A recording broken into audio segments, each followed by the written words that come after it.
Study in abroad.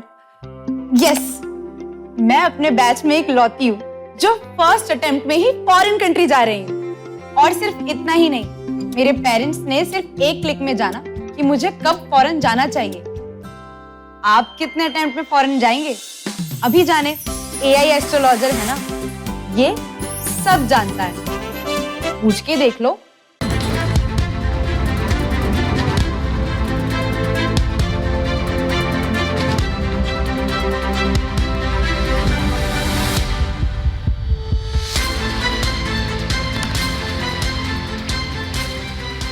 नमस्कार दर्शकों, मैं हूं ऐश्वर्या कपूर और आप देख रहे हैं मेरे साथ पूछता है भारत। शुरुआत ऐश्वर्या के एजेंडा से, और ऐश्वर्या के एजेंडा में बात प्रधानमंत्री मोदी की, जो 98 मिनट्स की, रिपीट कर रहा हूं, 2 कम 100 मिनट, जी हां 1.5 घंटे से ज्यादा जो प्रधानमंत्री ने अभी संसद के पटल पे बोला है, उसमें एक नहीं कई महत्वपूर्ण बातें, लेकिन एक बात विच इज स्टैंडिंग आउट, वो ये कि अभी तक आप सिर्फ आर्टिकल 370 को जानते थे, उसी से विपक्ष परेशान था। तो अब नरेंद्र मोदी ने जो मापदंड खुद पहली बार, क्योंकि इससे पहले हमने देखा है गृह मंत्री ने, बीजेपी के राष्ट्रीय अध्यक्ष ने नंबर दिया हो, लेकिन एक नहीं 2 बार के सिटिंग प्रधानमंत्री नरेंद्र मोदी ने पहली बार अपने लिए एक टारगेट सेट किया है, और वो टारगेट है लोकसभा में 370 सीट।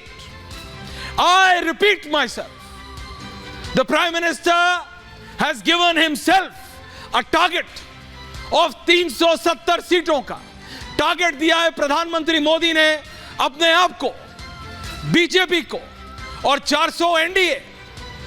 वो तो आप सुन ही चुके हैं, खड़गे जी का दुख। लेकिन जो विपक्ष अभी तक आर्टिकल 370 के, उससे अभी तक उबरा नहीं था, उसको प्रधानमंत्री मोदी ने टारगेट दे दिया कि ये लो, बीजेपी लाने वाली है 370 सीट। विपक्ष बोलेगा कैसे? एक ही सवाल होता है, पिछली बार भी 2019 में, अरे कैसे भाई, जरा गिनवाओ। सारे गणित सब बैठ गए, सारे ये जो सर्वे वाले होते हैं, ये जो मनोज जी आते हैं ना हमारे यहाँ, ये बैठ गए, 1-2 और हैं, ये सब बैठ गए। कैसे आ रहे हैं हमारे साथ स्टूडियो में? यहां से नहीं आ रहे, देखो जी, यूपी से और बढ़ेंगे नहीं, बाबा का हो चुका, बिहार में अब है नहीं, झारखंड से आएगा नहीं, महाराष्ट्र में मैक्सिमम हो चुका है, मध्य प्रदेश में मैक्सिमम हो चुका है। तो ये सोचिए, ये सब जहां इन सब की गणित खत्म हो जाती है, वहां इन दोनों का केमिस्ट्री शुरू होती है। मैं आपको बता रहा हूं, ये इन सब का गणित जहां खत्म हो जाता है ना, जमा घटा, डिवीजन, मतलब एडिशन, सब्ट्रैक्शन, मल्टीप्लिकेशन, सब जहां खत्म हो जाता है, ये वहां ये अपने केमिकल जोड़ना शुरू करते हैं। मध्य प्रदेश में किसी ने सोचा था 18 साल के मुख्यमंत्री शिवराज सिंह चौहान जब दोबारा इलेक्शन में आएंगे तो इतनी सीटें लाएंगे और उसके बाद मुख्यमंत्री नहीं रहेंगे? That is the politics of Narendra Modi for you. ये है राजनीति अलग। आप सोच सकते हैं कांग्रेस में कभी ऐसा सोच सकते हैं कि मध्य प्रदेश में कांग्रेस जीती होती और कमलनाथ मुख्यमंत्री ना बने होते? It doesn't happen like that. It can only happen in BJP. 18 साल का मुख्यमंत्री है, दोबारा जिता के लाया और फिर उसको हटा दिया, क्योंकि नजर 2024 पे, और ऐसे व्यक्ति को बनाया जिसका इंपैक्ट बिहार और उत्तर प्रदेश में पड़ रहा है। लेकिन आज जो प्रधानमंत्री नरेंद्र मोदी ने बोला है, वो सुनने वाली बात। ये तो करेंगे बहस किसकी कैसी राजनीति, क्या असर, लेकिन ये जरा बैक टू बैक मैं कह रहा हूं, 2 मिनट सिर्फ सुन लीजिए और उसके बाद हम डिबेट करते हैं। बड़ी बात है प्रधानमंत्री नरेंद्र मोदी की स्पीच की, एंड देन वी डिबेट। देश ने जितना परिवारवाद का खामियाजा उठाया है, और उसका खामियाजा खुद कांग्रेस ने भी उठाया है। हम भी चाहते हैं ये इसकी चर्चा करिए। हमारे साथ, आपके साथ मेरा विषय नहीं है। देश के लोकतंत्र के लिए परिवारवादी राजनीति, पारिवारिक पार्टियों की राजनीति, ये हम सबकी चिंता का विषय होना चाहिए। देश में जितनी नई पीढ़ी अच्छे लोग आए स्वागत योग्य है। सवाल यह है कि परिवार ही पार्टियां चलाती है। पक्का है कि ये अध्यक्ष नहीं होगा तो उसका बेटा होगा, ये नहीं होगा तो उसका बेटा होगा। ये लोकतंत्र का खतरा है और इसलिए अच्छा हुआ दादा, थैंक यू। ये विषय कभी बोलता नहीं था, आज बोल दिया मैंने। अब हमारी सरकार का तीसरा कार्यकाल भी बहुत दूर नहीं है। ज्यादा से ज्यादा 100-125 दिन बाकी है और अब की बार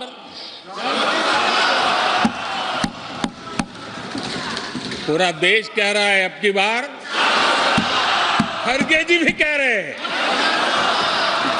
देश का मिजाज एनडीए को तो 400 पार करवा ही के रहेगा, लेकिन भारतीय जनता पार्टी को 370 सीट अवश्य देगा। और आप लोग जिस प्रकार से इन दिनों मेहनत कर रहे हैं, मैं पक्का मानता हूं कि ईश्वर रूपी जनता जनार्दन आपको जरूर आशीर्वाद देगी और आप जिस ऊंचाई पे हैं उससे भी अधिक ऊंचाई पर जरूर पहुंचेंगे और अगले चुनाव में दर्शक दिशा में दिखेंगे। आदरणीय अध्यक्ष जी, एक ही प्रोडक्ट को बार बार लॉन्च करने का भरपूर प्रयास हो रहा है।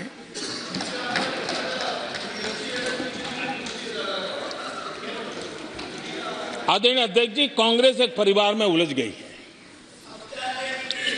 देश के करोड़ों परिवार की आकांक्षाएं और उपलब्धियां वो देख पा ही नहीं रहे, देख सकते नहीं, अपने परिवार के बाहर देखने की तैयारी नहीं है। और कांग्रेस में एक कैंसिल कल्चर डेवलप हुआ है। कुछ भी है कैंसिल, कुछ भी है कैंसिल। ये एक ऐसे कैंसिल कल्चर में कांग्रेस फंस गई है। अगर हम कहते हैं मेक इन इंडिया तो कांग्रेस कहती है कैंसिल। हम कहते हैं आत्मनिर्भर भारत, कांग्रेस कहती है कैंसिल। हम कहते हैं वोकल फॉर लोकल, कांग्रेस कहती है कैंसिल। हम कहते हैं वंदे भारत ट्रेन, कांग्रेस कहती है कैंसिल। हम कहते हैं संसद की नई इमारत, कांग्रेस कहती है कैंसिल। यानी मैं हैरान हूं, ये कोई मोदी की उपलब्धियां नहीं है, देश की उपलब्धियां है। तो सुना आपने, नरेंद्र मोदी ने कहा कि ये सीट 370 सीट जरूर दे देंगे बीजेपी को। आप देख सकते हैं स्क्रीन पे इस समय रामकृपाल जी मेरे साथ हैं, विजय त्रिवेदी जी मेरे साथ हैं, पंकज शर्मा जी मेरे साथ हैं, वरिष्ठ पत्रकार हैं तीनों। अजय आलोक जी की मुस्कुराहट थम नहीं रही है। अजय आलोक जी भी मेरे साथ है, मल्टी 1 मिनट के लिए दिखा दीजिए। रत्नाकर त्रिपाठी जी काशी से झुंझला रहे हैं, परेशान हो रहे हैं, समझ नहीं पा रहे। अनुराग भदौरिया आंखें नहीं खुल रही, अनुराग भदौरिया की आंखें नहीं खुल रही। लाइट धीमी कर लीजिए अनुराग जी। अभी रोशनी तो प्रधानमंत्री मोदी की है, वो तो खुद कह रहे हैं कि मैं 370 सीटों पे आऊंगा। But first I am starting with journalist Ajay Alok ji, मेरे को 2 मिनट दीजिएगा सिर्फ। Thank you. मैं सबसे पहले जो स्टूडियो में है मेरे साथ, मैं आपसे पूछ रहा हूं रामकृपाल जी, प्रधानमंत्री मोदी ने पहली बार अपने आप को टारगेट दिया। इससे पहले हमने सुना है अमित शाह को, हमने सुना है जेपी नड्डा को, इनसे पहले वाले अध्यक्ष को कि बीजेपी इतना लाएगी। बट 2 टाइम के सिटिंग प्राइम मिनिस्टर अगर खुद अपने आप को टारगेट देते हैं, दैट मीन्स दैट सीरियस।